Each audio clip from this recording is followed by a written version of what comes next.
नमस्कार दोस्तों।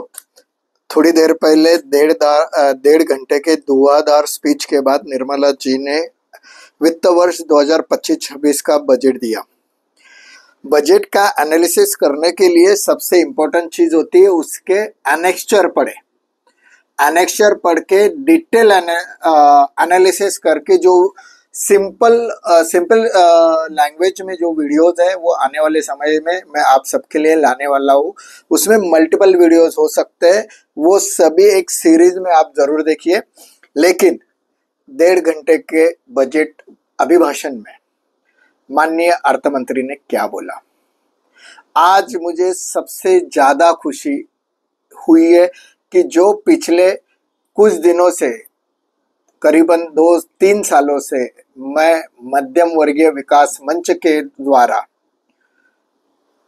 Central government से फॉलोअप कर रहा था, पहली बार बजट में कई गिनत बार मध्यम वर्ग के लिए कुछ चीजें बोली गई।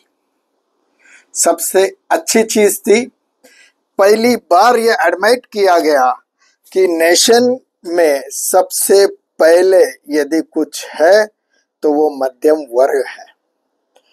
मेजॉरिटी तख्ते पे आज तक जब भी बजट को देखा जाता था तो गरीबों के लिए, गरीब कल्याण के लिए यही बातें होती थी, मध्यम वर्ग की बात हुआ नहीं करती थी। ये सिर्फ बोला नहीं गया तो उसका इम्प्लीकेशंस हमें बजट के स्पीच में भी देखने को मिला और कुछ अच्छी अच्छी चीजें हमारे मिडिल क्लास लोगों के हाथों में आई। शुरू से यदि शुरुआत करें तो मैं यहाँ पे बोलना चाहूंगा, सबसे पहले पूरे बजट को शांति से सुनने की, समझने की जरूरत है। ये बजट एक प्री प्लान है जो विकसित भारत की नींव को मजबूत करेगा। मेरे काफी वीडियो में मैंने बोला था कि ये 82% मध्यम वर्गीय है। जब तक ये अमीर नहीं होंगे तब तक इस देश को हम विकसित भारत नहीं बना सकते। ये इस बजट में माननीय अर्थ मंत्री जी ने माना और उसी को आगे ले गए। इस बजट की सबसे इम्पोर्टेंट चीज जो थी, फिक्स्ड डेफिशिएंसी कम हुई है, जिसपे मुझे खुद को ज्यादा इंटरेस्ट था। फिक्स्ड डेफिशिएंसी कम करने के लिए साझा कदम उठाए गए।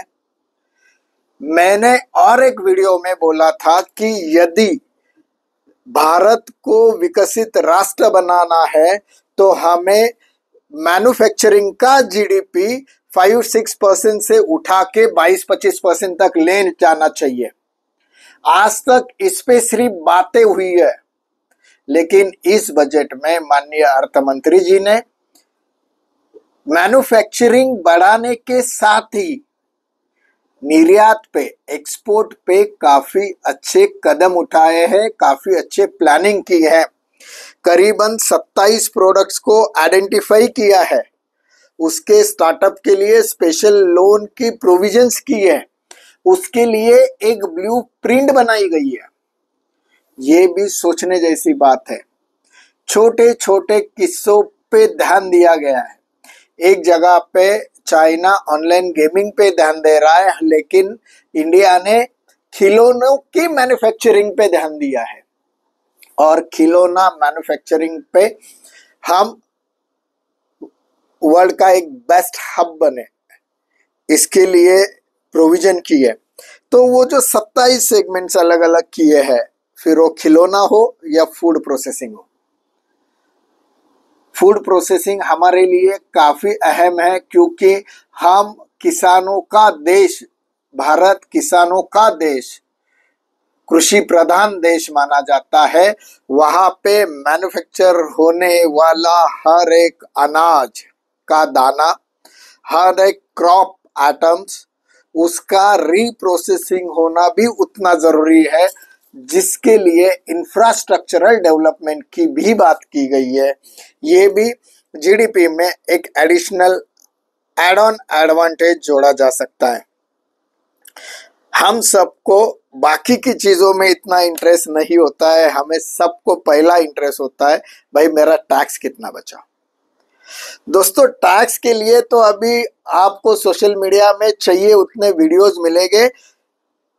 मैं भी इस वीडियो में बोलूंगा कि टैक्स जो न्यू टैक्स रिजिम के हिसाब से जाए 12 लाख का बेसिक टैक्स, और यदि सैलरीड बंदा है तो 75,000 रुपए का अलाउंसेस, ऐसे 12,75,000 रुपए तक आपको न्यू टैक्स रिजिम में कोई टैक्स देने की जरूरत नहीं है।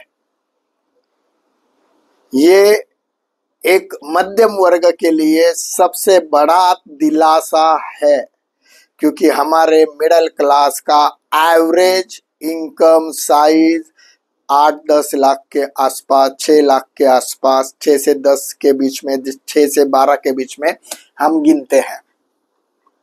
यदि वो टैक्स रिलीफ में रिजिम में हो तो 4 लाख तक कोई टैक्स नहीं है, 4 से 8 तक 5%, 8 से 12 10%, 12 से 16 15%, 16 से 20 20%, 20 से 24 25%, और 24 लाख के ऊपर करीबन 25 लाख पे 30% का टैक्स स्लैब आया है।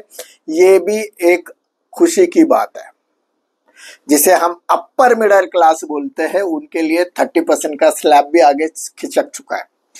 दोस्तों ये टैक्स स्लैब कम हुआ है, इसकी खुशी मनाने से अच्छा है, मेरा कहना है ये टैक्स स्लैब कम करने का जो डिसीजन माननीय अर्थ मंत्री ने लिया है उसके वजह से गवर्नमेंट का हेवी टैक्स के वजह कम मिलने के वजह से हेवी नुकसान होने वाला है। लेकिन आज मिडिल क्लास को अमीर बनाने के लिए उनके पास ज्यादा पैसा रहे, इसके लिए अर्थ मंत्री जी ने ये टैक्स रिबेट दिया है। इसके भी मायने बहुत ज्यादा है। यदि कोई 12 लाख 10 लाख की सैलरी का बंदा है, 15 लाख तक का, 12 लाख तक का, तो उसे 70 से 80 हजार रुपया टैक्स में बेनिफिट होगा। 18 लाख का है तो 70-80 हजार का बेनिफिट हो रहा है। लेकिन ये 80 हजार रुपया आपका नेक्स्ट ईयर इनकम टैक्स बचने के बाद इसे प्रॉपर इन्वेस्ट करना जरूरी है। इसे सही जगह पे लगाना, निवेश करना भी जरूरी है। याद रखिए टैक्स का रिबेट आपको अमीर बनाने के लिए किया गया है। डेफिनेटली जब आप कभी भी दो जगह से इन्वेस्टमेंट देखा जाता है, एक जगह पे आप यदि उस पैसे को इन्वेस्ट करते हो फ्यूचर के लिए तो भी इकोनॉमी को फायदा होगा। दूसरी जगह पे जब आप ये 80 हजार रुपया स्पेंड करोगे, क्योंकि आपके पास यदि एक्स्ट्रा पैसा बचा है तो आपका स्पेंडिंग कैपेसिटी बढ़ेगा। कोई बंदा टीवी ले सकता है, कोई बंदा कार बुक करेगा, कोई बंदा हॉलीडेज पे घूमने जाएगा, लेकिन जब भी ये पैसा स्पेंड होगा तो इंडियन इकोनॉमी को बूस्टर डोज मिलेगा। सो वापस से पूरे इकोनॉमी की चाबी टैक्स स्लैब कम होने के बाद हमारे ऊपर आई है, मिडिल क्लास के ऊपर आई है।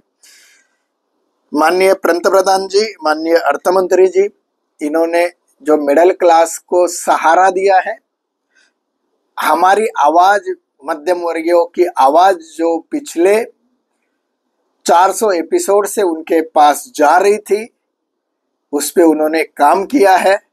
ये देखकर मुझे बहुत खुशी हो रही है। बजट का डिटेल विश्लेषण लेके कल से लेके अगले कुछ दिनों तक मैं आपके सामने जरूर आऊंगा। आज यहीं पे रुकते हैं। गर्व से कहिए मैं मध्यम वर्गीय। नमस्कार, जय हिंद, जय महाराष्ट्र।